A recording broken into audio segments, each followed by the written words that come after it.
Merci d'être avec nous sur les antennes de la télévision Burkina Info. Bonsoir à tous et bienvenue à l'émission Le Grand Déballage. Aujourd'hui, nous allons parler de ce qu'on appelle tout simplement la vraie histoire de la rébellion en Côte d'Ivoire. Alors, quand on introduit en parlant de la vraie histoire de la rébellion en Côte d'Ivoire, systématiquement, la question qui reviendra sans doute dans l'esprit de nos téléspectateurs, de quelle histoire parlons-nous? Eh bien, de ce qu'a connu notre grand voisin, la Côte d'Ivoire, entre 1999 et 2002. Et aujourd'hui, sur le plateau de l'émission Le Grand Déballage, un invité exceptionnel. Il a écrit donc un livre sur le sujet. Il s'appelle Sanogo Ousmane Kader. Bienvenue à vous, bonsoir. Bonjour, monsieur. Alors, Bonsoir. c'est un plaisir pour nous de vous recevoir donc sur le plateau de l'émission Le Grand Déballage. Votre document, il est de 70 pages. D'abord, pour commencer l'émission, je voudrais qu'on fasse ce qu'on appelle une mise au point. Vous avez donc combattu du côté donc des rebelles en Côte d'Ivoire. Est-ce que votre document, tout ce que vous racontez, ce n'est pas un règlement de compte, c'est la vérité que vous voulez restituer? Oui, merci, monsieur. Je pense que s'il s'agissait d'un règlement de compte, ce n'est pas humain et puis ce n'est pas responsable. Aujourd'hui, il y a un pays qui traverse, qui est sorti d'une crise, c'est ce que vous pensez. Mais moi, je sais que mon pays n'est pas sorti de la crise. Vous savez, on ne sort pas de 10 années de guerre comme ça, comme sorti d'un shawarma où on vient de manger. Voilà, c'est pas comme ça, c'est pas facile. Et je pense que mon pays encore va inexorablement vers une autre crise. Si nous n'en prenons garde, nous nous trouvons aujourd'hui dans la même situation, je pense que où le Burkina était en 83 entre Blaise Compaoré et Thomas Sankara, où l'un devait mourir. Aujourd'hui, la Côte d'Ivoire se trouve malheureusement dans cette situation où Soro Alassane doit peut-être mourir. Parce que je ne vous dis rien. Vous voyez, vous attendez les échos et chaque jour, les relations, les trucs, le clivage politique, en tout cas, devient assez délétère dans mon pays. Et vous savez que ce que j'ai prédit lors de ma dédicace du roman à Sidoya, et les gens n'ont pas voulu accepter cette triste réalité. Mon roman a même été censuré, mon roman a été bloqué, il y a eu des tentatives. Mais aujourd'hui, la vérité est là. Je pense que j'ai raison. Et l'histoire ne retient que ces éléments importants. Et aujourd'hui, je pense que pour tous les observateurs sur le net et les journalistes ici au Faso ont compris que j'avais dit et j'ai dit la vérité. Parce que j'avais prédit la crise qui devait éclater entre Alassane et Soro le 28 avril. Et si vous allez sur le net, je crois, sur Burkina Info, il y a Burkina Ligne, vous allez voir encore ma déclaration qui prédisait ce soulèvement. Alors, le timing même de la publication de votre ouvrage, Oui. Qu'est-ce qui vous a motivé à le faire maintenant? Oui, vous savez, quand on sort d'une guerre, je vais dire en 2010, la guerre a éclaté en 2002. Mais le problème en Côte d'Ivoire, c'est en 99 que ça a commencé. Mais si je décide maintenant d'écrire, c'est parce que j'ai constaté que malheureusement, nous ne sommes pas encore sortis de l'auberge. Et la crise est là, elle va bientôt éclater. Mais en tant que citoyen, en tant qu'humain, chacun de nous doit faire quelque chose pour sauver, en tout cas, son pays. Et je dirais même le peuple, parce qu'aujourd'hui, les pays voisins aussi, si la Côte d'Ivoire est en feu, ça répercute un peu sur le Burkina. Alors, vous avez un parcours que l'on qualifierait naturellement d'atypique. Parlons de ce document de 70 pages que vous avez écrit. Alors, on voit les images les plus importantes de la Côte d'Ivoire, Alassane Ouattara, Guillaume Soro, Laurent Gbagbo, Ibrahim Koulibaly, Henri Konan Bédié, et vous mettez la difficile succession d'Alassane Ouattara. Je voudrais qu'on parle de la genèse même de la crise liée donc à la rébellion en Côte d'Ivoire. Comment vous êtes arrivé dans la rébellion en Côte d'Ivoire? Et je dirais même que je suis le père de la rébellion sans en tout cas être prétentieux. Je vous explique pourquoi. J'ai été le premier citoyen sur terre, Alassane Ouattara le sait. Je sais que votre émission, votre chaîne est regardée à travers le monde. Et ce que je vais vous dire va vous étonner. Mais je suis le premier être sur la terre qui a proposé à Alassane de créer une rébellion. Alassane a refoulé l'idée. Parce que je Et lui ai c'était dit, en quelle année? et c'était précisément le 17 avril 2000, quand Alassane me recevait. Il m'a reçu pour 1 heure et demie.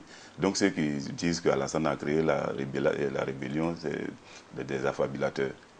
Et parce que je vous explique, en Côte d'Ivoire, où nous avons 60 ethnies, plus de 60 ethnies, mais nous avons au moins légalement 60 ethnies reconnues. Mais il y a un peu démographiquement, au sud, ils sont chrétiens, au nord, ils sont musulmans. Moi, je suis juste du nord.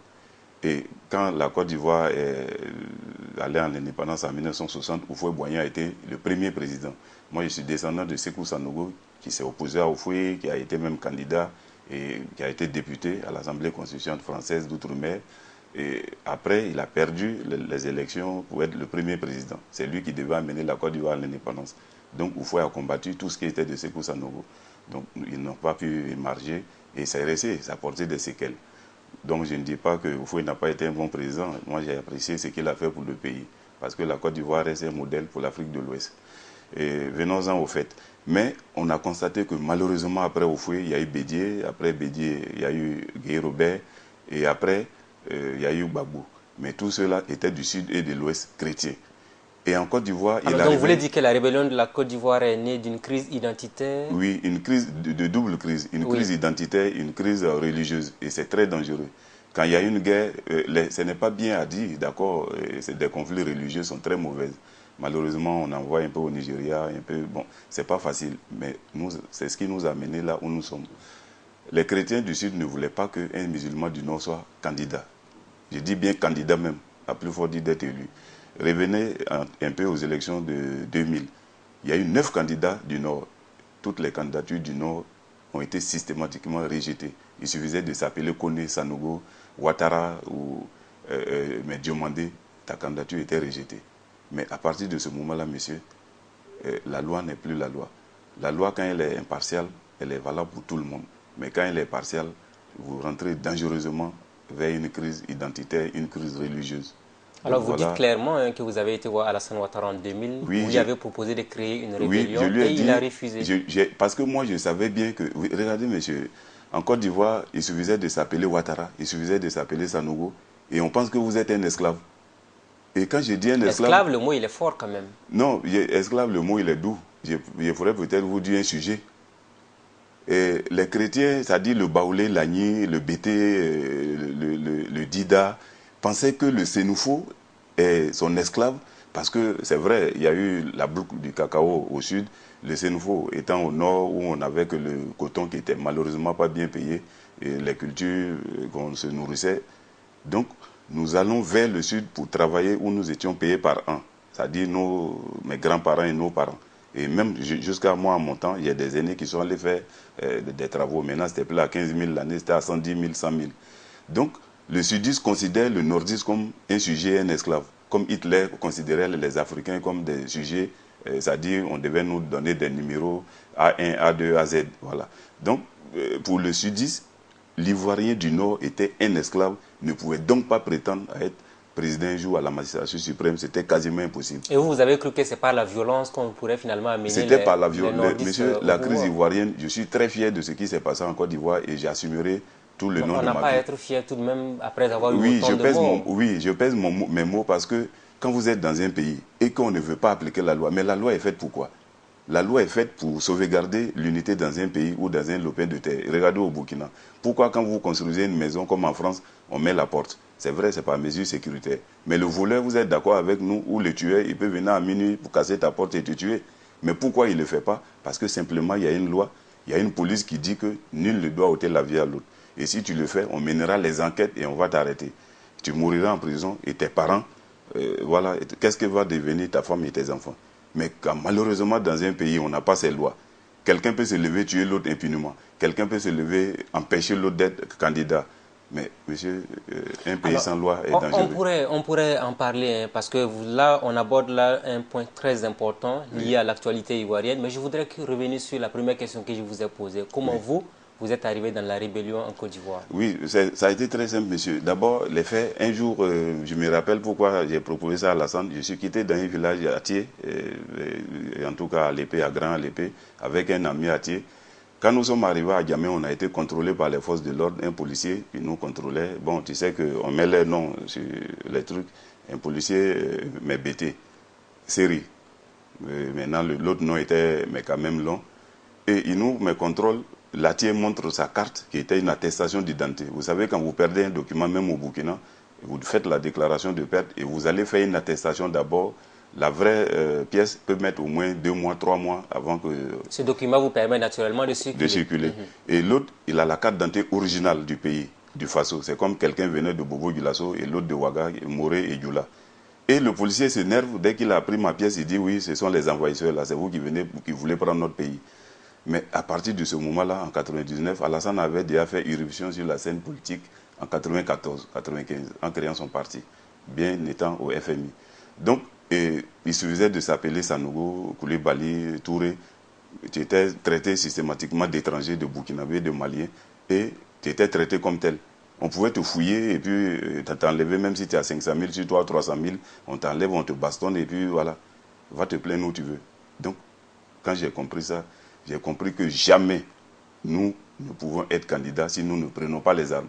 Et vous êtes d'accord avec moi, quand nous avons créé cette rébellion avec IB, et quand nous avons combattu pour qu'Alassane soit candidat, il a fallu au moins 12 rencontres de sommets, de crises. On a commencé par le Sénégal, on allait au Ghana, du Ghana on allait à Marcoussis. Ce n'est qu'en Afrique du Sud que Gbagbo a accepté la candidature d'Alassane exceptionnellement.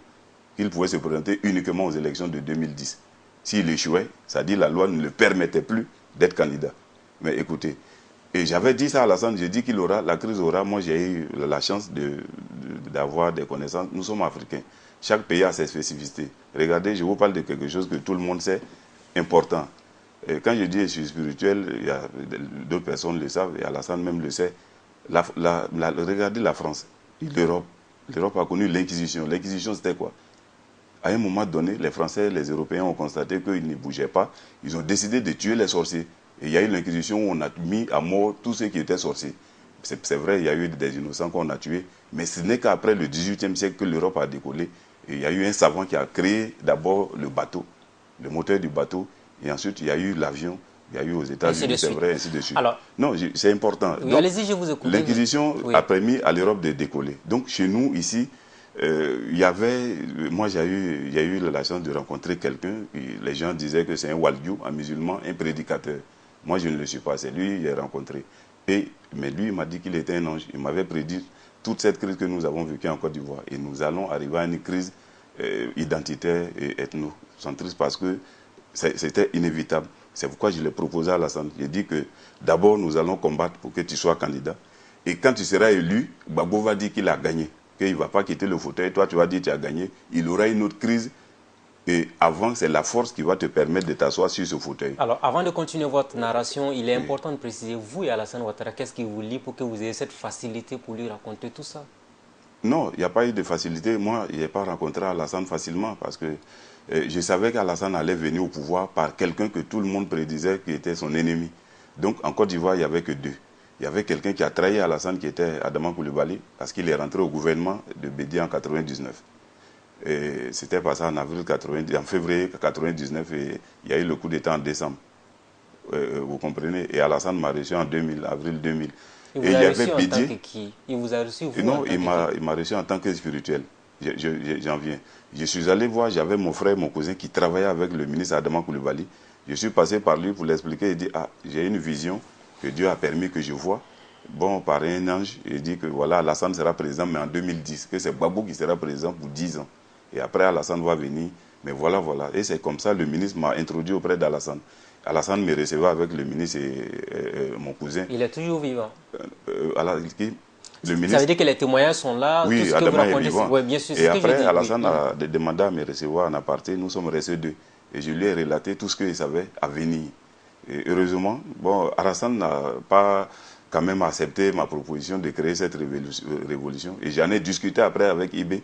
Et j'ai dit aujourd'hui, je peux l'affirmer ici, c'est moi qui ai proposé à IB que nous n'avons aucune autre sortie, aucune autre issue en Côte d'Ivoire sans les armes. IB m'a dit, ah bon, je lui ai expliqué ce que j'ai vécu. Il dit, si c'est ça, lui, il est prêt. Parce qu'il avait trop de déboires après le coup d'État de 99. IB a conduit qu'il était écarté du groupe petit à petit par Bouka Yapi et Gueye Robert, que Gueye veut être candidat. Que ce que je dis est tellement vrai. Mais comment il allait procéder, il va réfléchir. C'est ainsi qu'il a réfléchi. Il avait un émissaire, un ami dans l'armée burkinabé qu'il a introduit près de Blaise. Donc, IB était d'abord venu au Burkina, un week-end, il a croisé le président. Il est reparti en Côte d'Ivoire. Et quand Gueye l'a affecté à Ottawa, il prend l'avion, il descend en France, il ne prend plus le vol qui lui permet de rallier les États-Unis. Il prend un vol, il vient au Burkina. Alors, et voilà comment va naître la rébellion. Alors, donc ça veut dire qu'il y a eu des contacts à Ouagadougou et en Europe donc, pour que la rébellion puisse voir le jour. Oui. Il est important de préciser à cette étape de votre intervention qui et qui ont constitué le premier noyau de la rébellion en Côte d'Ivoire. Le premier noyau de la rébellion en Côte d'Ivoire, vous vous demandez qui a créé ou bien le premier noyau sur le terrain. Le premier vrai noyau, parce que vous avez dit que vous avez proposé à Alassane Ouattara en 2000 de créer une rébellion. Il n'a pas accepté cette idée, Oui. mais quelques semaines plus tard, la rébellion a fini par voir le jour. Oui, la rébellion est née sous la conduite d'Ibrahim Koulibaly, dit IB Major. Qui n'est plus de ce monde. Oui, il n'y a pas deux pères de cette révolution. Dans tous les cas, vous ne me connaissez pas, ce n'est pas aujourd'hui, mais vous avez toujours entendu ce nom. Et sous d'autres, peut-être, prononciations, certains ont dit, même quand il quittait Ouaga et il se fait arrêter en France, les médias en ont parlé, les gens marchaient en Côte d'Ivoire pour qu'il soit libéré. RFI est revenu largement qu'il avait fait le coup d'État de 99, etc. Mais on ne peut pas faire tout ça et ne pas pouvoir créer une rébellion. Donc j'affirme ici que Soro n'est pas le créateur de cette rébellion. Mais comment Soro est arrivé finalement à être le premier responsable de cette rébellion à un moment donné de l'histoire? IB cherchait des gens qui pouvaient être capables de mener ce combat. Donc, et vous savez, aujourd'hui, on ne peut pas mener une guerre avec les armes seulement. Il faut une guerre médiatique. Donc, il fallait quelqu'un pour jouer ce rôle, c'était Soro. Donc, il a réfléchi, il dit, voilà un jeune qui a été président du syndicat étudiantin, la FESI, qui pouvait, il a contacté Soro, Soro a donné son OK. Et Soro était très bien. Moi, j'ai dit à IB, Soro, il est bien, mais attention, il doit avoir des ambitions. Il dit non, il est jeune et puis il ne peut pas, que peut-être que s'il trouve à manger, voilà, le reste, il va se taire, qu'il va mener le combat après nous, après Alassane, et que voilà, il pourra un jour avoir des ambitions, mais il ne le pense pas. Dans votre document, vous revenez également sur le financement de la rébellion en Côte d'Ivoire. Qui a financé la rébellion en Côte d'Ivoire? L'armement transitait par quel pays? Parce qu'à un moment donné, le Burkina avait été cité aussi. Oui, monsieur, oui, il a déjà largement expliqué. La rébellion a été financée que par Kadhafi. Il n'y a pas de financement. Mohamed Kadhafi. Oui, la France n'a pas financé cette rébellion, ni Alassane Ouattara, ni Gbagbo, ni Bédié, comme Sidiki Konaté l'a affirmé. C'est de la fabulation. Vous savez, nos frères rebelles, ils ne disent pas la vérité. Je parle de Guillaume Soro et sa troupe.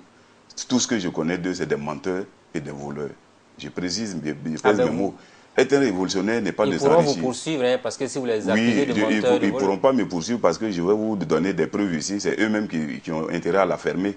Quand on casse une BCAO, c'est l'argent du contribuable. Le Burkina Faso n'a pas de l'argent à la BCAO. Tous les pays de l'UEMOA n'ont pas de l'argent là-bas. Mais vous avez appris que les BCAO de Mans, de Korogo et de Boaké ont été cassés, messieurs. Quand on mène une révolution, ce n'est pas de cette manière. Je peux vous citer des révolutions qui n'ont pas eu besoin de cet argent pour mener leur combat. Il y a eu le Che qui a créé la rébellion. La révolution qu'on parle a été initiée par le Che Guevara. Il cassait les banques du contribuable, monsieur. Je vous dirais non. Après ça, on a connu des révolutions. Il y en a eu au Soudan. Il y a eu des révolutions au Tchad. On a eu au Niger. Mais non, monsieur, ces révolutions, même au Nigeria. La révolution a été dévoyée selon vous? La révolution a été dévoyée. Quand on prend, et regardez, et je précise mes mots, quand je vous dis qu'ils ne pourront pas me poursuivre, voilà Alain Lobognon qui s'est illustré étant ministre d'État, monsieur. Et ministre en Côte d'Ivoire, s'il vous plaît.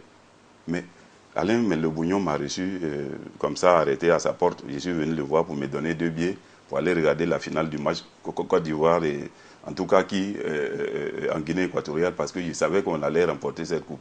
Donc j'arrive, on a travaillé ensemble dans la rébellion, il me connaît très bien, on s'est séparés à 23h. Il devait même me nommer son conseiller après. Il m'a reproché le fait quand je suis rentré d'une mission du Burkina et je ne suis pas allé au Golfe rester là-bas. Mais au Golfe, il n'y avait plus de place. J'étais déjà fatigué, épuisé mentalement. Si j'arrivais là-bas avec le froid, je pouvais prendre un coup et mourir. Donc je suis rentré chez moi. Pour lui, comme je ne suis pas allé au Golfe, il ne fallait pas me nommer. Et puis j'étais là le jour que Gbagbo prêtait serment. Moi, je suis un fonctionnaire d'État. Je m'occupais de la mise en place du Conseil des ministres. J'étais le responsable des moyens logistiques de la présidence. Il y a ma carte que je vais vous montrer après l'émission. Donc, c'est pour vous dire que quand on occupe ce rôle, on appartient d'abord à l'État avant d'appartenir à soi-même. C'est-à-dire vos convictions politiques ne devaient pas être au-delà des choses. Donc, quand je suis là à la mise en place, et on pense que je suis mes pro-Gbagbo, ça me fait rire. Au fait, quand on veut tuer son chien, on l'accuse de rage. Donc, voilà, M. Alain Lobognon, il me reçoit là à la porte. Ah, mais Kader, tu ne m'as pas prévenu vite. Bon, je vais à l'Indiès et machin, je reviens. Et il dit à un de ses amis, mes députés, qui était venu de la Guinée équatoriale, de saluer, pour dire qu'il sait de toutes les façons que la Côte d'Ivoire serait éliminée, mais demain soir, par le Cameroun. Après demain soir, nous on jouait qu'à 2 jours d'intervalle. Il dit, par miracle, si on gagne le Cameroun, la RDC est devant nous, l'Algérie, on ne peut pas remporter cette coupe. Donc, quelqu'un dit à monsieur le ministre, peut-être ils peuvent nous surprendre. Il dit non, sa secrétaire précisément. Il répond que non, que ceux-là, c'est quand on compte sur eux, ils coupent ton cœur. Moi, je ne me mets pas dans cette maladie-là. Un ministre de sport qui sait que son équipe ne peut pas remporter une coupe, mais tu n'engages pas l'équipe, monsieur.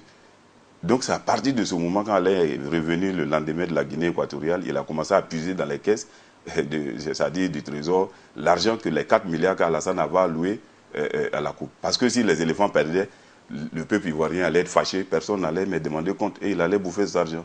Donc j'ai dit que les Soro, le groupe Soro et sa bande ne sont qu'une bande de voleurs. Même Alain, nommé ministre, l'a prouvé au monde entier. Les banques ont été cassées par les gens de Soro, Ouattara et autres. Et il faut qu'on nous le rende cet argent, monsieur. Ok. Parlons de la contribution de Kadhafi à la rébellion en Côte d'Ivoire. Vous dites que c'est lui qui a financé. Oui. Qu'est-ce qui vous fait dire cela? Non, c'est pas qu'est-ce qui me fait dire. J'ai été le seul qui a accompagné IB dans le village de Kadhafi. Nous sommes partis avec Blaise, bien entendu, monsieur. C'est Blaise qui a été votre intermédiaire auprès de Kadhafi? Auprès de Kadhafi. Il nous a reçus dans son village et sous un tank. Voilà comment Blaise a présenté la rébellion. Vous êtes parti avec l'avion présidentiel du Burkina, bien comment les choses se sont passées? Non, Kadhafi a envoyé un avion nous chercher. Et l'avion, vous êtes allé trouver Blaise là-bas ou bien vous êtes parti avec le président Compaoré à partir de Ouagadougou? Non, nous ne sommes pas, comment dirais, bien entendu, partis avec le président. Nous sommes partis dans un avion IB et moi. Un avion de la Jamaïra est venu nous chercher. Et nous sommes allés. Vous cherchez à partir d'où? Ici, IB était à Dassasgo. Vous voyez, mais Dassasgo, quand vous arrivez, il y a une boîte de nuit qu'on appelle le Bembao. Oui. Il y a un terrain qui est là. Après le terrain, juste, IB était logé dans la deuxième villa. Quand vous tournez à gauche après le terrain, c'est là IB était logé. C'est après, voilà, on a changé de truc. Et c'est de cette villa-là que IB est parti en France où il a été arrêté plus tard. Donc c'est de là, nous sommes venus, Djibril Bassolé, qui a coordonné tout, qui a ficelé. Et après, Diendéré nous a reçus et tout. Et nous sommes partis. IB n'avait été accompagné que par Diendéré. Et quand nous sommes arrivés, lui, il a recueilli Blaise, nous étions deux. On a dormi ensemble. Kadhafi nous a reçus le lendemain soir. Vous comprenez, c'était autour de 18h. Donc, séance de Nantes, Blaise a présenté la crise ivoirienne. C'était les chrétiens du Sud qui ne voulaient pas qu'un musulman du Nord soit candidat et même être président. Et voilà la crise qui s'est vue en Côte d'Ivoire. Il s'était déjà vu auparavant, bien entendu, lui et Blaise. Mais Ibé devait prendre la parole, parler, dire ce qu'il peut faire. Et vraiment, il peut renverser Gbagbo. Donc, quand Kadhafi a été sûr de ce qu'Ibé avançait, il dit, en tout cas, il a épaté, mais Kadhafi, il a dit, c'est un bon soldat. Il était vraiment robuste et vraiment veillant. Et il dit que c'est lui-là qui avait fait le coup d'État. Kadhafi avait déjà entendu le nom d'Ibé. Sans le connaître. Sans le connaître, par RFI, qui était largement revenu, qu'une poignée de petits soldats a renversé Bédié. Il a demandé comme ça, et il dit, mais comment, il paraît que vous étiez que 60 à renverser Bédié, mais comment tu as pu? Ibé a raconté la scène que les généraux ivoiriens étaient pourris d'argent. Aucun n'était militaire. Lui, il a regardé, il sait que s'il prenait son courage, aucun ne pouvait sortir. Et c'est comme ça, lui, il a renversé les choses et qu'il est prêt à renverser Bédié. Oui. Et c'est ainsi, séance tenante, Kadhafi a donné 60 milliards. 60 milliards de francs. Ça, c'était dédié à la rébellion. Alors, ces 60 milliards, ce sont 2 milliards. 2 milliards à Blaise, ça, c'était voilà, pour lui. Mais les 60 milliards étaient dédiés à la rébellion. Et des armes qui devaient venir sur le Burkina avec un avion cargo qui devait les porter. Et c'est comme ça, parce qu'il n'y a pas de port ici pour les faire venir par bateau. Et c'est comme ça que l'arsenal est arrivé. Et l'avion a fait, au moins de la Libye à ici, l'avion a fait 7 tours, monsieur. Et ces armes qui ont été déportées ici, malheureusement, nous n'avons pas eu à bénéficier de toutes ces armes. Blaise a pris ces armes pour armer, c'est vrai, l'armée du Burkina, mais pas l'armée, pour suréquiper le RSP. Le régiment de sécurité qui n'existe plus au Burkina, qui a été dissous. Oui, j'ai appris par les médias. Oui. Donc, monsieur, voilà la provenance des armes du RSP. Alors, les 60 milliards que Kadhafi a donnés, qui les a récupérés? Est-ce Blaise Compaoré? C'est Blaise Compaoré. Mais je vous dis, mais quand les gens... Oui, parce que quand vous dites qu'on a donné 2 milliards à Blaise Compaoré, et 60 milliards pour la rébellion, quand l'argent a été récupéré une fois de retour, maintenant, comment l'argent a été utilisé sur le terrain? L'argent ne devait que transiter par Blaise, qui était le tuteur de IB. Et puis, mais progressivement, il gérait voilà, la chose pour que ce soit bien fait. Mais malheureusement, arrivé ici, Blaise n'a donné que 2 milliards à IB pour commencer. Et quelques armes, j'ai précisé, j'ai quelques armes. Vous voyez, la télévision ivoirienne a montré une arme lourde, indéplaçable devant le camp d'Agban. Et pour dire que la Côte d'Ivoire est attaquée par un pays étranger, que voilà, cette arme-là, cette arme lourde-là ne pouvait pas provenir d'une rébellion, que c'est un pays vraiment qui les attaque. Et il y avait la deuxième arme lourde comme ça, était à Boaké pour déloger le cas Génie, pour prendre le cas Génie. Et la troisième était devant la BAE, un camp réputé proche pour Gbagbo, des extrémistes durs. Donc voilà les 3 armes lourdes qu'on a reçues. Alors il y a eu des centaines. Alors, donc vous voyez, quand, sinon si on avait tout l'arsenal que Kadhafi a donné, mais Gbagbo tombait la même nuit ou la même semaine. Mais quand on n'a pas reçu toutes les armes, et Blaise nous dit, si on prend un camp, on prend les armes, on récupère, au fur et à mesure, on devait combattre. Donc ça a rallongé la crise. Voilà comment Gbagbo n'a pas été renversé la même nuit, monsieur. Alors, vous avez dit qu'on vous a remis que 2 milliards de retour donc, à Ouagadougou, oui, pour que vous puissiez continuer donc, à mener la lutte sur le terrain. Concrètement, les armes que vous avez reçues, comment vous les avez utilisées sur le terrain? Parce qu'apparemment, vous avez été trahi par Blaise Compaoré une fois après avoir quitté Kadhafi. Oui, et c'est là qu'est née la pomme de discorde entre Blaise et IB. Parce que quand les armes ont été bloquées, on a donné une infime partie. Et les 60 premiers chefs de groupes rebelles qui sont rentrés ont eu des armes pleines de bâchés, pick-up. Là, c'était des Kalachnikov AA-52, des 12-7 RPG, des roquettes, donc, mais qui n'étaient pas en nombre suffisant. Vous voyez? Donc, alors que les jeunes sur le terrain, dès que maintenant on a lancé un appel, tout jeune qui veut combattre, qui veut nous aider peut venir. Donc les gens venaient volontairement parce que les gens en avaient marre dans tout le pays d'être contrôlés, d'être brimandés par les forces de l'ordre. Vous comprenez? Il suffisait de porter un boubou, on t'assimilait de Maliens, de Burkinabés. Donc, alors qu'au Burkina, c'était même pas trop, le boubou n'était pas trop porté. Et ce qui me fait rire, et tous ces gens-là, Gbagbo a été aidé à l'époque par le Burkina pour pouvoir aller en France et un jour être présent en Côte d'Ivoire. Mais une fois au sommet de l'État, il brimait. C'est vrai qu'il fait partie des acteurs politiques ivoiriens qui a trouvé refuge au Burkina Faso ici. Oui, et chose que moi-même, je n'ai pas encore reçue. Donc, c'est pour vous dire quoi, dans la vie, chacun a sa chance, bien que le ministre de l'Intérieur, de chez vous, Alpha Barry, il est de mon village, Niakara. Oui, il a fait la Côte d'Ivoire. Ministre des Affaires étrangères. Oui, le ministre des Affaires étrangères. Bon, j'ai écrit, demandé une demande d'asile parce que vu ce qu'il a fait, il y avait besoin un peu de couverture sécuritaire. Donc, bref, je reviens au sujet pour dire que voilà comment est née la rébellion et voilà comment on a été trahi par Blaise. Le monde n'est pas fort, comme vous le dites, mais arrivé... Mais c'est une trahison, oui, puisqu'en principe, terrain, voilà, il y avait 60 milliards, comme vous l'avez dit, mais il nous a remis que 2 milliards. Blaise IB était devenu quelqu'un de gênant qu'il faut donc éliminer, c'est-à-dire enlever de la rébellion. Vous voulez dire que Blaise Compaoré voulait éliminer Ibrahim Koulibaly? Non, pas l'éliminer physiquement, mais l'enlever de la tête de la rébellion. Voilà, le neutraliser. Parce qu'il en savait trop, monsieur. Quand on vous donne quelque chose et que vous voulez bloquer tout cet argent, et lui qui est le témoin, vous faites quoi? Bon, moi, je n'étais pas méconnu, j'étais son chargé de mission, machin. Donc, le problème, on ne pouvait pas, on s'entend. En tout cas, on ne s'est pas pris aussitôt à moi. Et quand j'ai observé les choses, à un moment, m'a donné, Blaise a fait croire à Bibé que le terrain est prêt. Il y a des gens en France que, voilà, dès qu'il arrive, il peut les contacter. Voilà, on leur a donné des numéros, il les appelle. Ces gens vont l'aider, comme Bob Denard le faisait. Et ce sont des mercenaires en renversé Gbagbo. Dès que Ibé rentrait avec le régiment français qui était en place, la licorne, ils allaient renverser Gbagbo et Blaise allait, et Ibé allait diriger la transition de 6 mois et faire des élections pour que voilà, Alassane arrive au pouvoir. Parce que, pas arranger Alassane, mais s'il y avait des élections claires, Alassane était tellement populaire qu'il allait gagner. Donc on fait croire cela à Ibé. Moi j'accompagne Ibé chez Gibril Mebasolé. À l'époque, Mebasolé, vous voyez, je ne sais pas bien le quartier, il habitait dans une maison basse, il n'était même pas dans un duplex. On est rentré, ça rentrait comme ça, et il nous a reçus là, dans sa villa, à 18h15 où il a donné le visa et le billet d'avion à Ibé. La France avait déjà donné, Blaise avait tout préparé. C'est moi qui ai accompagné Ibé encore ce soir à 18h au Basolé, nous a remis le billet d'avion et le visa. Et quand il a pris son avion, il s'est fait arrêter en France. Il avait fait une déclaration que dans 7 jours, il devait rentrer à Abidjan et que Gbagbo allait tomber. Donc il avait été piégé simplement par Blaise et autres. Donc voilà réellement ce qui s'est passé. Entre-temps, dès que la guerre a éclaté sur le terrain, Gbagbo, quand il a filmé ses armes, que je vous ai dit que Kadhafi nous a donné ces armes lourdes, indéplaçables, quand on a frappé, que vous gagnez ou pas, si vous gagnez c'est bien, là vous récupérez vos armes. Mais si vous devez battre en retraite, ces armes-là, vous ne pouvez pas les prendre, puisque ces armes qui sont plantées là, au sol, ce sont des armes lourdes, vous ne pouvez pas battre en retraite avec. On a abandonné ces armes que la RTA a filmé que voilà, la Côte d'Ivoire attaquée par un pays étranger. Alors, ce sont les forces du mal. À partir de ce moment-là, Gbagbo a demandé à la France que les accords rentrent en application ou si la Côte d'Ivoire est attaquée, la France doit intervenir pour voilà.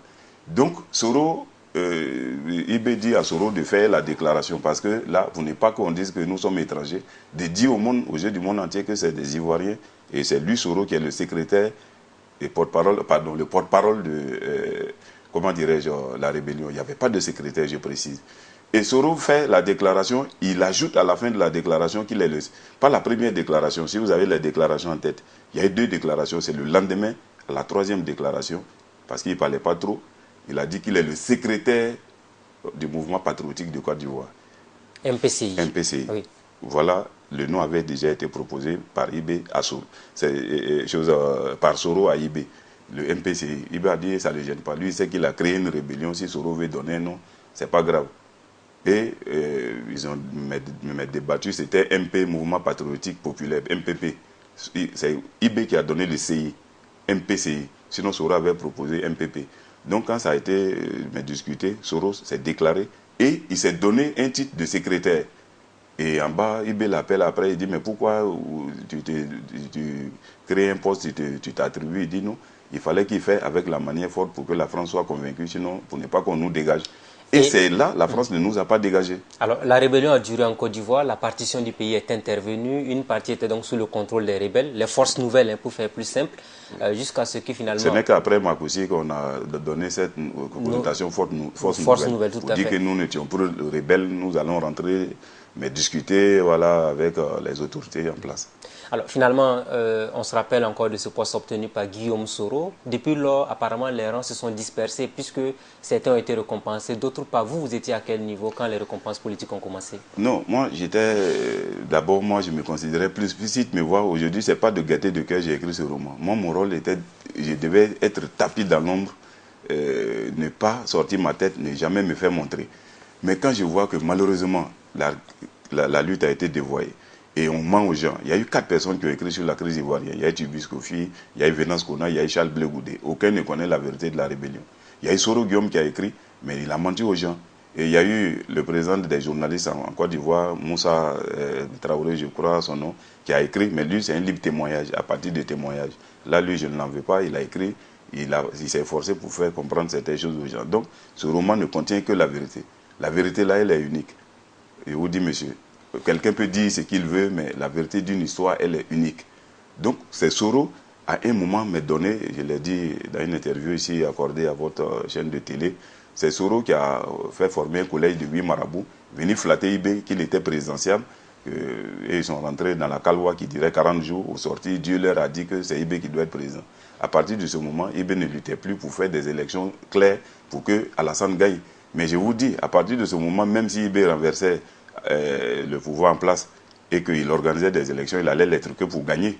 Et Alassane ne pouvait plus gagner. Or qu'au début, il voulait les organiser que le meilleur gagne. Et tout le monde savait en Côte d'Ivoire le meilleur était Alassane. Les gens du FPI même savent que leur leader était impopulaire. Gbagbo arrivé au pouvoir sans chose militant. C'est les armes de la gendarmerie qui a fait porter Gbagbo au pouvoir. Alors, et une fois arrivé, non, c'est un éclairci important, une fois arrivé au pouvoir, avec l'argent de l'État, Gbagbo a fait accroître sa popularité. Il avait des gens maintenant. Donc c'est pourquoi au deuxième tour, il est arrivé au deuxième tour des élections avec Alassane. Sinon, s'il y avait une élection en 95 ou 2000, Alassane Gbagbo Bédié, Alassane passait au premier tour avec plus de 70%, monsieur. Alors, on sait également que quand Alassane Ouattara, sa candidature a été validée, il a fallu qu'on mène une offensive donc, sur Abidjan parce que Laurent Gbagbo n'avait pas reconnu sa défaite. Oui. Vous étiez où pendant cette offensive sur Abidjan? Moi, j'étais là, moi j'étais à la maison parce que à partir de 2006, j'ai démissionné de la présidence. Parce que quand, moi, après les accords de Marcoussi, Soro a voulu que je sois à la primature avec lui. Quand il a été nommé Premier ministre, ce que j'ai refusé. Il dit non, on ne peut pas tous se contenter auprès de toi. Laisse-moi là à la présidence avec une ou deux personnes. Je serai ton oreille là-bas et ta bouche. Vous étiez donc un espion? Oui, je peux l'affirmer. Le mot, il faut reconnaître à un moment donné de l'histoire ce qu'on a fait. Et je rendais compte à Alain Lobognon, je rendais compte à Lassina Cardozi, je rendais compte au grand médiateur Ngolo Koulibaly de tout ce qui se tramait, se préparait à la présidence. Vous comprenez? J'étais dans un poste stratégique, j'étais à l'intendant militaire de la présidence, ma carte est là pour l'attester. Et quand j'ai même pris vent du complot qui se préparait au niveau de Gbagbo pour supprimer Soro, par un attentat d'avion, et 2 jours, je n'avais pas tous les éléments clés pour l'avertir, parce que avertir quelqu'un, c'est quelque chose, mais il faut le sauver, c'est une deuxième chose. Et 2 jours après, j'ai eu une révélation sur ce sujet. Donc j'ai écrit à Soro, j'ai expliqué ce qui se tramait avec tous les détails. Et je lui ai dit, voilà ce qui peut te sauver. Et dès maintenant, si tu prends un avion, ne reste jamais à la classe affaires et business, replie-toi à la classe économique derrière, parce qu'ils vont allumer l'avion. Et c'est comme ça, il m'a reçu le lendemain à 15h, et après, voilà, tout était mécalé. Mais ça ne m'a pas plu que Soro ait sacrifié sa garde rapprochée, parce qu'il savait le premier avion qu'il devait prendre devait être allumé.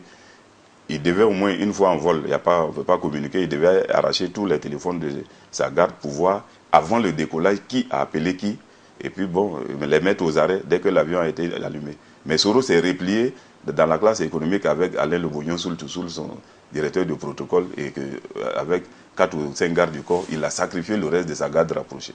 C'est moi qui l'ai sauvé à l'attentat d'avion, il n'y a pas deux personnes. Et est-ce qu'il vous a reconnu cela? Non, Soro m'a reçu, il dit, bon, vraiment, Kader, merci beaucoup, mais grâce à toi, sinon on allait me tuer. Et Blas Laurent est là. Et vous a donné de l'argent peut-être pour ça? Non, pour ça, après, Papa Cardozi m'a remis 2 millions pour dire que, comme je viens à pied au travail, de m'acheter une voiture, parce que je n'ai rien volé dans la rébellion.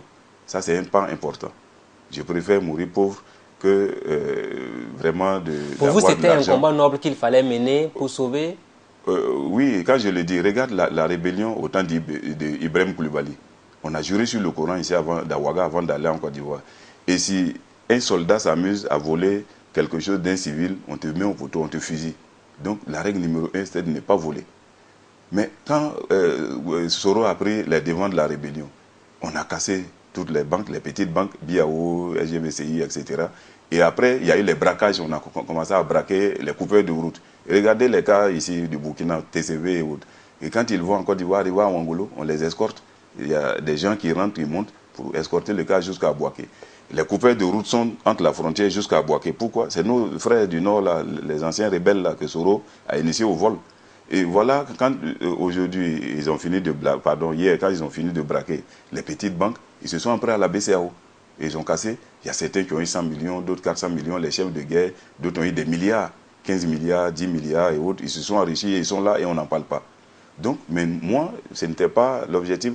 Le jour qu'on venait, on arrivait de la Libye, quand il a reçu les 2 milliards, il m'a demandé, mais Kader, tu as besoin de combien? Je lui ai dit, j'ai besoin de rien. Et je ne prendrai pas un centime de cet argent. Moi, quand on va mener le combat sur le terrain et le jour Alassane sera candidat et va gagner, va s'asseoir, moi, mon combat est gagné. Parce que je sais que s'il y a une élection transparente, je ne combattais pas forcément pour Alassane, mais pour la cause, parce que tous les candidats du Nord ont été rejetés. Moi, je suis du Nord. Et celui qui pouvait même gagner, c'est-à-dire c'était le porte-drapeau, l'espoir du Nord, a été rejeté. Donc, c'est comme si chez nous, en pays, c'est une fois, on dit quand tu portes un sac et qu'on tape le sac, il ne faut pas dire que c'est le sac qu'ils ont tapé, c'est toi. Okay. Donc, je me suis senti concerné dès qu'on a rejeté la candidature d'Adou. Revenons sur les élections présidentielles de 2010 en Côte d'Ivoire. Il y a eu donc une élection. Alassane Ouattara a été déclaré vainqueur. Laurent Gbagbo n'a pas reconnu sa défaite. Il y a eu donc cette guerre ouverte qui a fait 3000 morts en Côte d'Ivoire jusqu'à la chute de Laurent Gbagbo. Est-ce que vous savez les péripéties dans lesquelles Laurent Gbagbo a été renversé? Est-ce que la France a beaucoup contribué? Est-ce que les rebelles ivoiriens pouvaient véritablement renverser Laurent Gbagbo? Non, moi, voilà une question très importante que vous pouvez poser, monsieur le journaliste. Beaucoup de choses se racontent en Côte d'Ivoire. Moi, j'avais dit en son temps à Soro, j'ai dit à Alain Le Bougnon, à Lassina Cardozi et mes proches, j'ai dit que nous ne pouvons pas renverser Gbagbo. Les causes, elles sont deux. Gbagbo était surarmé que nous. Ça, c'est un. Et de deux, nos gens, moi, je ne crois pas à ces gris-gris là, ces choses qu'on porte. Vous en avez porté tout de même? Non, non, je n'ai jamais porté. Moi, j'étais dans l'aile politique, tout comme Soro et Alain Le Bougnon. Alain Le Bougnon a été ministre comme Soro et autres. Il y a d'autres qui ne le sont pas. On n'avait pas lutté pour être tout le monde ministre. Mais aujourd'hui, oui, même si je suis spirituel, je peux être peut-être ministre un jour ou répondre à d'autres préoccupations, d'autres fonctions où le devoir m'appelle. Il y a des trucs de l'intégration, des chefferies religieuses et tout et autres là, de l'intégration. Je peux faire quand même pas mal de choses, mais ce n'est pas forcément à cette place que je dois servir, ouais. Où je suis aujourd'hui. À travers ce livre, je contribue à la paix à mon pays. Donc, je dis que voilà, ces trucs-là, je n'y me croyais pas, c'est pourquoi je ne les portais pas. Donc, à un moment donné, quand moi j'étais de l'autre côté, j'ai contribué à ne pas que Soro soit tué. C'est pourquoi Soro a lutté pour qu'il y ait une élection.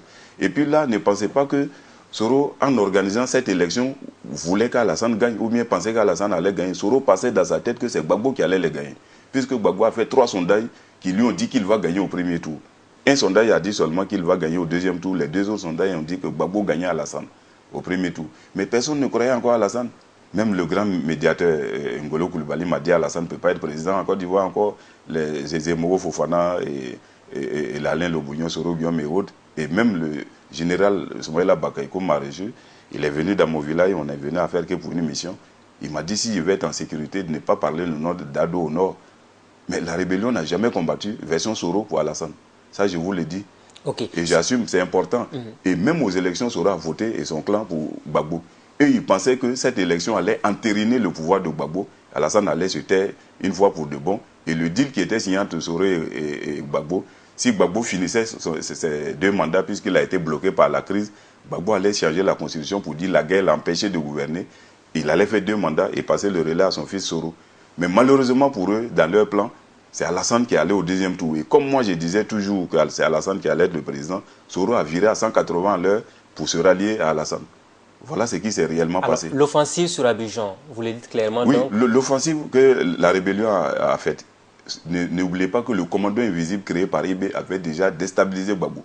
En 3 mois de combat rude. C'était à Bobo la base du commando. Non, oui, c'était à Bobo. Oui, mais le commando invisible avait fini par prendre tout Abidjan presque, mais ne pouvait pas déloger Gbagbo. Gbagbo était surarmé que nous. Et puis nos jeunes qui comptaient sur leur gris, bien vrai que pour eux ça remontait. Moi je pense que c'est leur courage au combat qui répondait, mais pas ces amulettes. Puisqu'on a vu des gens tomber malgré les amulettes, or qu'ils n'avaient pas fait de chercher femmes et voler. Voilà ce que les vieux qui nous donnaient, qui donnaient à ces enfants-là, leur disaient, ne pas chercher femme de quelqu'un, même une jeune fille, pendant la période de combat, et de ne pas voler. Mais les gens de Soro, même pour ceux qui pouvaient croire à ces amulettes, volaient, pillaient les banques, cherchaient les filles. Même Fofié de Korogo a menacé une femme mariée légalement son mari. Il a tiré sur lui, les balles l'ont raté, le type a fui Korogo. C'est comme ça Fofié s'est marié avec la femme qu'il a aujourd'hui. Okay. Donc, ces gens-là ne pouvaient plus combattre et gagner Gbagbo. Donc j'avais proposé à Soro de voir la licorne s'il y a l'élection, comme il y a eu l'élection et que Ado a gagné, et que je leur avais prédit qu'Ado va gagner, donc de voir la licorne pour nous aider pour l'offensive à Abidjan. Et puis il y avait Wai Jing-Choi aussi qui vous a accompagné, qui était le représentant spécial du secrétaire général de l'ONU à Abidjan. Oui, j'ai écrit une lettre à l'ONU pour les prédire qu'il aura certes une élection, Alassane va gagner, mais Gbagbo ne se lèvera pas, et qu'il aura forcément l'offensive à Abidjan. Il faut que l'ONU prenne ses responsabilités et la licorne. Et la lettre est là, vous pouvez demander. C'est le général Fall en 2004 qui commandait, mais il était parti, c'est Chouaï qui était là. Et la lettre, vous pouvez enquêter auprès de Chouaï, mon nom, et tout est détaillé. Une lettre de 6 pages où j'ai dit qu'il aura une offensive sur Abidjan, sinon Gbagbo ne cédera pas le fauteuil. Donc j'ai dit ça à Soro, donc de voir licorne, de voir Alassane, de voir la licorne, et que dès qu'il va gagner réellement, et que Gbagbo dit qu'il ne va pas se lever, il ne faut pas qu'ils vont entendre que Gbagbo quitte. Ils n'ont qu'à lancer l'offensive. Mais si la France ne nous aidait pas, avec l'ONU qui sont venus pour ça de manière légale, devait aider le vainqueur. Et la France avait toujours prévenu, même l'ONU, que s'il y a une élection et que le vainqueur doit s'asseoir, si l'autre camp ne veut pas reconnaître la défaite, et ils vont aider le vainqueur à s'asseoir. Ça veut dire quoi? Militairement y compris. Et c'est ce qui s'est passé. Sinon, nos forces ne pouvaient plus vaincre Gbagbo, monsieur. Alors, après donc l'arrivée d'Alassane Ouattara au pouvoir, vous avez tout de même été récompensé puisque vous avez travaillé à la présidence de Côte d'Ivoire. Non, non, moi j'ai travaillé avant l'arrivée d'Alassane. Moi j'ai commencé à la présidence en 2006. J'ai été engagé. Jusqu'à quand Alassane est venu en 2011, c'est là que j'ai démissionné, monsieur. Parce que simplement Ibrahim Ouattara voulait que je parte lui demander pardon pour une faute que je n'ai pas commise. Parce que quelle est la faute?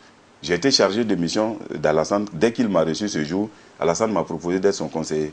Je lui ai dit, je n'accepte pas, monsieur le président. Il m'a dit, pourquoi? Je lui ai montré un tableau qui était auprès de son fils, de la photo de son fils, qui m'a montré qu'il a eu avec une Jamaïcaine. Il a eu 3 enfants. Et le premier Ismaël, je crois. Je lui ai dit, monsieur le président, ce tableau, vous voyez, il dit oui qu'il a acheté à Paris lors d'une mise aux enchères, une vente aux enchères. Je lui ai dit, d'accord, moi je ne veux pas être auprès de toi comme ce tableau. Il dit, comment? Il dit, non. Vous, les présidents africains, quand vous recrutez quelqu'un, comme votre conseiller, vous ne l'écoutez pas. Vous ne les valorisez pas. Ouais, oui, c'est important qu'il faut que je vous le dise. Regardez dans votre pays. Si Blaise avait écouté ses conseillers, mais personne n'a créé le monde si ce n'est pas Dieu. Donc ne dites pas que sans vous, monsieur le journaliste, que le monde va s'arrêter, il n'aura pas de télé au Burkina. Vous pouvez mourir aujourd'hui, je ne le souhaite pas, mais votre télé va toujours exister. Personne n'est indispensable sur cette terre. Voilà. Il suffisait que Blaise démissionne et après la fin de son mandat, organise des élections et Europe gagne, il est président. Après 5 ans, Blaise revient, il allait être acclamé. Mais les gens, quand ils sont dans ce fauteuil, ils ne veulent pas partir, je ne sais pas pourquoi. Donc voilà une erreur qu'il a commise et tous les présidents sont comme ça. Regardez dans mon pays. Oufoué n'a jamais quitté son fauteuil, bien que Gbagbo étant candidat, il est mort au trône. Bédié, il a fallu qu'il parte par un coup d'État. Quand Gueye est venu, il dit qu'il va balayer la maison. Quand c'était propre, au lieu de s'asseoir, même il s'est couché. On l'a chassé là par les armes. Quand Gbagbo est venu, il ne travaillait pas, il dit à la guerre. On dit, bon, quitte, Alassane veut prendre le pays. Il dit non. Donc, non, c'est un point important, vous allez continuer, permettez-moi. Oui. Donc, c'est pour vous dire quoi. Et quand un pays arrive, les présidents à cela, c'est pas bon. Alassane, quand il m'a proposé d'être son conseiller, j'ai refusé. Parce que Gbagbo avait 100 conseillers. Il y a des conseillers qui n'ont jamais vu le chef d'État pendant les 10 ans. Donc, étant un conseiller, tu conseilles le président, fais ça, il refuse. Mais à quel rôle tu joues? Tu es payé à 2 millions, 4 millions comme conseiller spécial, à rang de ministre, et tu ne peux pas conseiller le président, j'ai refusé. J'avais plutôt proposé à Alassane Juppé son chargé de mission. Il dit d'accord, je vais travailler directement avec son petit frère Ibrahim Ouattara, qui l'appelle photocopie. Or qu'en réalité, c'est pas... Ibrahim n'a pas... Alassane est charismatique et brillant, intellectuel, mais Ibrahim est limité, il n'a pas d'idée comme son frère. Et quand on a commencé à travailler ensemble, il y a eu une marche où il devait avoir des morts. Quand j'ai vu cela, je suis venu dire à Ibrahim, Ibrahim m'a dit d'encadrer, il fallait 5 millions. Ibrahim dit, il peut décaisser 3. J'ai refusé. Il lui a dit, ça ne pouvait pas, parce que je savais de quoi il s'agissait. S'il y a des morts, je devais les assumer, c'est d'éviter. Si on tirait sur la foule, il fallait qu'on soit en mesure de nous défendre.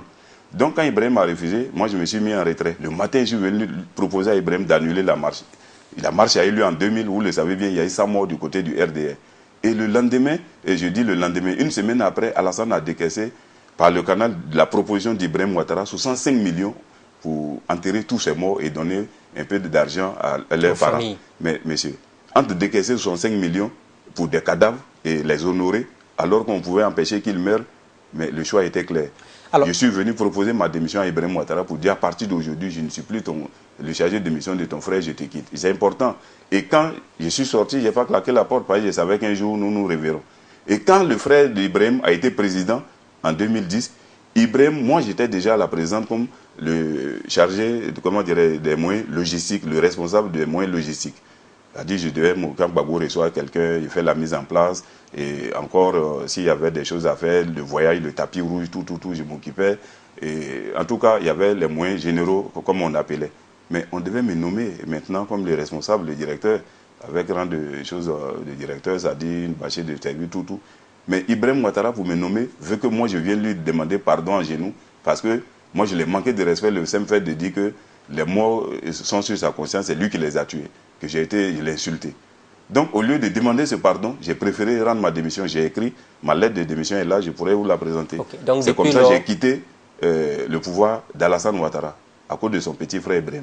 Et puis depuis je suis à la maison. Voilà, vous gérez vos petites activités économiques qui vous permettent de subvenir donc à vos besoins. Je n'ai pas travaillé avec Alassane étant président. D'accord. Alors dites-nous, nous sommes pratiquement en fin d'émission. Oui. Vous avez fait un témoignage assez édifiant donc, sur la crise en Côte d'Ivoire. Quelle appréciation faites-vous aujourd'hui de cette guerre de succession ouverte avant 2020 ? Oui, d'abord, je vais vous surprendre. Moi, je pense que ça n'engage que moi seul. Alassane peut être candidat parce que la Constitution le lui permet. Et les gens, quand on vote une Constitution, il faut l'assumer. Mais il a fait 2 mandats, c'est suffisant, il doit partir. Non, mais je vous dis, au Burkina, pourquoi vous n'avez pas voté la Constitution? Vous êtes allé brûler l'Assemblée. C'est parce que vous ne voulez pas de cette Constitution. Vous êtes d'accord avec moi? Et on connaît la suite. Mais en Côte d'Ivoire, la Constitution a été votée. Donc, on doit l'assumer. Parce que la Constitution est claire. Quand la Constitution, on la votait, c'est à partir de ce moment qu'on vote une loi, le lendemain, la loi rentre en vigueur. Mais cette Constitution-là dit que tu peux être candidat une fois renouvelable ton mandat, c'est fini, d'accord. Mais la Constitution n'a pas précisé que le président en cours, là, le mandat en cours est compté, jamais. Donc il n'y a pas de la question de la rétroactivité de la loi. Non. Donc ça permet à Alassane d'être candidat. Donc Alassane qui finit, c'est considéré qu'il a son premier mandat en 2020, Alassane sera candidat. Et si Dieu le permet qu'il a la santé, il peut être candidat et puis il sera élu. Maintenant, s'il est élu, c'est à partir de 2025 qu'Alassane ne sera pas candidat. J'ai tenu à préciser cela parce que les gens luttent pour 2020, or que c'est eux-mêmes qui ont voté une loi qui donne une brèche à Alassane et qui va la colmater. Donc Monsieur maintenant, Soro aussi, il va être président. Mais là, c'est un pas important. Et vous posez une question, peut-être le temps n'est pas trop chose. Nous sommes en fin d'émission. Oui, donc ça c'est une question importante, il faut que je vous le dise. La révolution a été créée par le Che Guevara. Mais la révolution s'est divisée en 2 parties au fil du moment du temps. Je vous cite 4 révolutionnaires rapidement de chaque groupe. Le premier groupe noble comme le Che Guevara, nous avons connu Patrice Lumumba, nous avons connu John Garang au Soudan, nous avons connu Thomas Sankara au Burkina et Ibé en Côte d'Ivoire. Ces 4 révolutionnaires combattaient pour leur peuple. Mais aujourd'hui, nous avons des types de révolutionnaires comme au Zaïre, il y a eu Mobutu, il y a eu Salva Kiir qui est là aujourd'hui au Soudan. Et on a connu ici Blaise Compaoré et Soro chez nous en Côte d'Ivoire. Vous voyez, Soro et Blaise sont des amis. Et ce qui va vous surprendre, aujourd'hui, Blaise soutient 100% Soro pour renverser Alassane. Et parce qu'il sait que si Alassane ne va pas lui permettre de créer une rébellion au Burkina, alors dès que Soro est président, il va allumer un front à partir de Bobo ou de Gawa pour que Blaise revienne s'installer au Burkina. Donc il y a des choses que vous ne savez pas, monsieur le journaliste. Les trucs sont assez difficiles. Et aujourd'hui, ces gens de combattants-là, eux, ils combattent pour eux-mêmes. Regardez au Soudan du Sud. John Garang a mené le combat, il est mort certes, mais quand ils ont acquis leur indépendance. Maintenant, pourquoi Salva Kiir et son adjoint s'entretuent? Mais c'est pour se réaliser, même c'est pour s'enrichir. Sinon, si c'était pour le combat du Soudan du Sud, ils ont eu leur indépendance. Donc il y a des révolutionnaires qui combattent que pour eux-mêmes. Malheureusement, Soro fait partie de ce groupe-là. Soro n'a jamais combattu pour Alassane ni pour le peuple du Nord. Il combattait pour lui-même. Si la rébellion avait contrôlé Abidjan avant l'élection 2010, Soro allait tuer Alassane et laisser Gbagbo le mettre en prison. Alors, de toute façon, Guillaume Soro, certainement qu'il aura le temps de regarder cette émission, ou ses collaborateurs regarderont cette émission, ils pourront vous demander de compte sans doute à l'avenir. Ce que je voudrais vous poser... Moi, j'assume et je sais ce que je dis est vrai. D'accord. Je voudrais vous poser une question qui me paraît très, très importante. À cette étape de notre émission, pratiquement, c'est vers la fin. Vous, aujourd'hui, est-ce que vous êtes inquiet pour la Côte d'Ivoire? Je suis très inquiet, mais c'est ce que je suis en train de vous dire, monsieur. Quand on prenait les armes, c'était pour qu'il y ait une justice, une équité en Côte d'Ivoire. Vous comprenez? Que tout le monde puisse être candidat. Mais quand on veut être l'arbitre et partisan, ça dit Soro a été l'arbitre de cette rébellion, et il veut être candidat, c'est que la cause est dévoyée. D'accord, c'est clair. Voilà. Est-ce que vous avez été menacé depuis que vous avez sorti ce document? Est-ce que vous sentez que vous êtes pourchassé, on veut vous éliminer? Non, ça vous le mentir, non, mais il faut que je sois prudent. Parce que je sais que je dérange beaucoup. Et je l'ai dit, je suis allé faire, quand j'ai fait le document ici, ce n'est pas un roman, c'est une œuvre témoignage, pas un roman, c'est de la fiction. Bien entendu. Mais à Sidoya, ça a été bloqué par une institution d'État. Le Burkina ne voulait pas avoir d'incident diplomatique avec la Côte d'Ivoire. Donc par le canal du ministre, l'information que j'essaie proche, peut-être de votre télé, il y a au moins le président de l'Assemblée, Salif Diallo, le président Roch-Marc Christian Kaboré, qui ont dit que le livre ne pouvait pas se vendre. J'ai édité 5000 exemplaires qui sont bloqués là-bas. Et je suis en train d'éditer d'autres exemplaires maintenant qui seront en vente dès la semaine prochaine. Et je suis allé à Abidjan pour faire la conférence de presse dédicace de ce livre à la maison de la presse. Vous pouvez aller sur le net, kwasi.com, abidjan.net, YouTube et autres, vous verrez ça. Donc c'est pour vous dire quoi? Je prends mes responsabilités parce que mon pays va vers une autre crise. Donc pour moi, je considère qu'à partir du moment que Soro a mené un combat et il veut être candidat, mais ce n'est pas juste. C'est votre part de témoignage donc, sur l'histoire de la Côte d'Ivoire. Nous vous disons grand merci. Merci, monsieur. À toutes les personnes qui souhaiteront certainement chercher le document, ils vont faire le tour en Côte d'Ivoire, dans d'autres pays de la sous-région pour s'en procurer. Oui. Merci à vous d'avoir accepté l'invitation de la télévision Burkina Info. Merci. Aux téléspectateurs de notre chaîne, nous vous disons également merci. Merci de nous avoir suivis. C'était le grand déballage avec monsieur Sanogo Ousmane Kader. Il est né le 7 mai 1971. Il fut l'un des artisans de la rébellion en Côte d'Ivoire. Très bonne suite de programme à tous et à toutes et à très vite sur nos antennes. Bonsoir.